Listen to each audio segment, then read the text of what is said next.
Hello dear students, आज इस video में हम motion in a straight line इस चैप्टर को रिवीजन करेंगे। इस चैप्टर के जो इंपॉर्टेंट टॉपिक्स है उसके ऊपर ऑलरेडी वीडियो बनाकर रखा है। इस वीडियो के डिस्क्रिप्शन में लिंक गिवन है, आप देख सकते हैं। तो आइए रिवीजन शुरू करते हैं। तो पहले हम देखते हैं डिस्टेंस और पाथ लेंथ एंड डिस्प्लेसमेंट, इन दोनों के बीच डिफरेंस क्या है।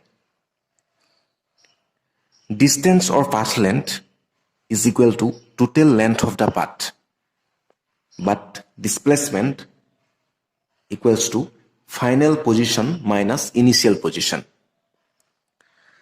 Distance क्या है? पाथ की जो टोटल लेंथ है वो है डिस्टेंस, और पाथ लेंथ जो पाथ है उसका लेंथ ऐड करने से हमें डिस्टेंस मिलता है। डिस्प्लेसमेंट हम कैसे निकालेंगे? Final position minus initial position, अंतिम अवस्थान माइनस प्रारंभिक अवस्थान। Distance is a scalar quantity but displacement is a vector quantity. Distance direction के ऊपर डिपेंड नहीं करते हैं, लेकिन डिस्प्लेसमेंट डायरेक्शन के ऊपर डिपेंड करते हैं, इसलिए displacement is a vector quantity. Distance can never be zero or negative. Distance zero or negative नहीं हो सकता. But displacement can be positive, zero or negative. Displacement zero, positive, negative सब बन सकता है. The distance may be greater than or equal to the, ये path length नहीं, displacement होना चाहिए. Displacement. The distance may be greater than or equal to the displacement, but the displacement may be less than or equal to the distance. एक बात याद रखिए, distance और displacement equal हो सकता है। अगर ज्यादा होगा तो कौन ज्यादा होगा? Distance, not displacement. दोनों में से डिस्टेंस बड़ा है, डिस्प्लेसमेंट छोटा है, लेकिन इक्वल भी हो सकता है। Next, speed and velocity. Speed and velocity में डिफरेंस क्या है? Speed is the rate of change of distance. Speed का फॉर्मूला है distance divided by time. Velocity is the rate of change of displacement. Velocity का formula है displacement divided by time. Distance को समय से डिवाइड करने से हमें मिलता है स्पीड। डिस्प्लेसमेंट को जब हम टाइम से डिवाइड करेंगे तो हमें मिलेगा velocity. Speed is a scalar quantity but velocity is a vector quantity. Speed में डायरेक्शन की जरूरत नहीं है, लेकिन वेलोसिटी में डायरेक्शन जरूरी है। Speed can never be negative और zero, but velocity can be negative, zero और पॉजिटिव। स्पीड निगेटिव और जीरो नहीं हो सकता, लेकिन वेलोसिटी जीरो, पॉजिटिव, निगेटिव सब बन सकता है। Acceleration. Acceleration is the rate of change of velocity with respect to time. Acceleration का फॉर्मूला है change in velocity divided by time interval. समय के साथ वेलोसिटी चेंज होता है। अगर वेलोसिटी समय के साथ इंक्रीज होता है तो ए पॉजिटिव होगा। अगर वेलोसिटी समय के साथ डिक्रीज हुआ है तो ए निगेटिव होगा।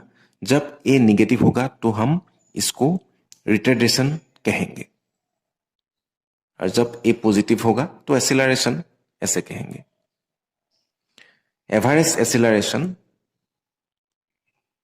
Del v divided by del T.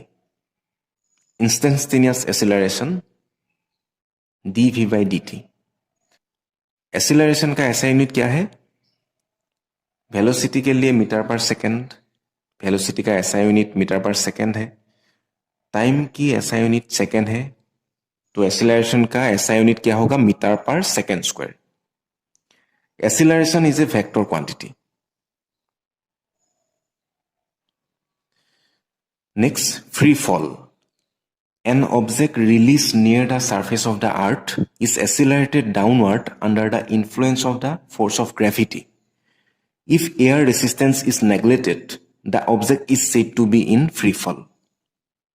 यहां ये कह रहा है कि जब कोई ऑब्जेक्ट हम थ्रो करते हैं तो वो ऑब्जेक्ट वापस अर्थ की सरफेस में आता है due to force of gravity, और उसका एक्सीलरेशन भी इंक्रीज होता है अर्थ सरफेस की तरफ। और इस घटना को हम क्या कहेंगे? Free fall. इस इवेंट को हम फ्री फॉल कहेंगे। हमें 3 इक्वेशन ऑफ मोशन मिला था। v equal u plus a t, s equal u t plus half a t square, v square equal u square plus twice a s. v final velocity है, u means initial velocity, a means acceleration, t means time, s means distance, height भी represent करता है। हम और s की जगह हम h भी लिख सकते हैं, y भी लिख सकते हैं। तो जब फ्री फॉल होगा तब इनिशियल वेलोसिटी क्या होगा? 0 होगा। सपोज कुछ हाइट से आपने एक स्टोन को छोड़ दिया, तो पहले तो वो स्टोन आपकी हाथ की मुट्ठी में रहेगा ना, तो इनिशियल वेलोसिटी क्या होगा? 0 होगा। इसीलिए यू हमने 0 पुट किया है।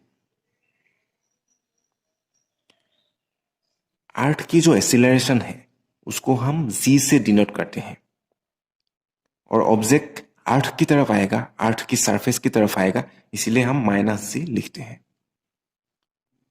इसीलिए a को रिप्लेस करके हमने लिखा है -g।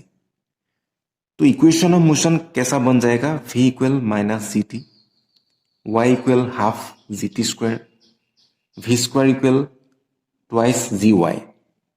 ये हो गया equation of motion under free fall.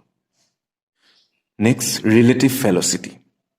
The velocity of b relative to a is vba equal vb minus va। किसका रिलेटिव हमने लिया है? b का। किसकी रेस्पेक्ट में? a की रेस्पेक्ट में। जिसकी रेस्पेक्ट में हम लेंगे वो बाद में आएगा। The velocity of a relative to b, b की रेस्पेक्ट में लिया है इसीलिए b बाद में आया। यहां a की रेस्पेक्ट में लिया था इसीलिए a बाद में आया। यहां b की रेस्पेक्ट में लिया था इसीलिए b बाद में हम लिखेंगे। किसका रिलेटिव वेलोसिटी? b का, b पहले आएगा। किसका रिलेटिव वेलोसिटी? a का, a पहले आएगा। vba equal vb minus va, vav equal va minus vb। Relative velocity एक कॉन्सेप्ट कब अप्लाई होगा? जब दो ऑब्जेक्ट मोशन में रहेगा। जब दो ऑब्जेक्ट मोशन में रहेगा तब हम रिलेटिव वेलोसिटी की कॉन्सेप्ट अप्लाई करके न्यूमेरिकल सॉल्व कर सकते हैं। जैसे कि ये एक न्यूमेरिकल प्रॉब्लम है। यहां आप देख सकते हैं दो train A and train B. Train A north की तरफ जा रहा है। ट्रेन ए का स्पीड है 15 मीटर पर सेकेंड। ट्रेन बी साउथ की तरफ जा रहा है, स्पीड है 25 मीटर पर सेकेंड। अब हमें क्या निकालना है? Velocity of B with respect to A. B की रिलेटिव वेलोसिटी हमें निकालना है ए की रेस्पेक्ट में। तो बी की रिलेटिव वेलोसिटी निकालना है तो बी आगे आएगा। किसकी रेस्पेक्ट में? ए की, ए बाद में आएगा। VBA equal VB minus VA। ये निगेटिव साइन कैसे आया? देखिए ट्रेन ए नॉर्थ की तरफ जा रहा है, ट्रेन बी साउथ की तरफ जा रहा है। ए की डायरेक्शन को, ट्रेन ए की डायरेक्शन को अगर हम पॉजिटिव लेंगे तो ट्रेन बी की डायरेक्शन निगेटिव लेना पड़ेगा, क्योंकि दोनों डायरेक्शन सेम नहीं है।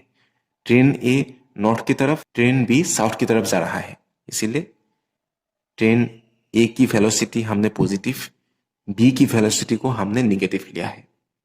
उसके बाद हमें आंसर कितना मिला? -40 मीटर पर सेकेंड।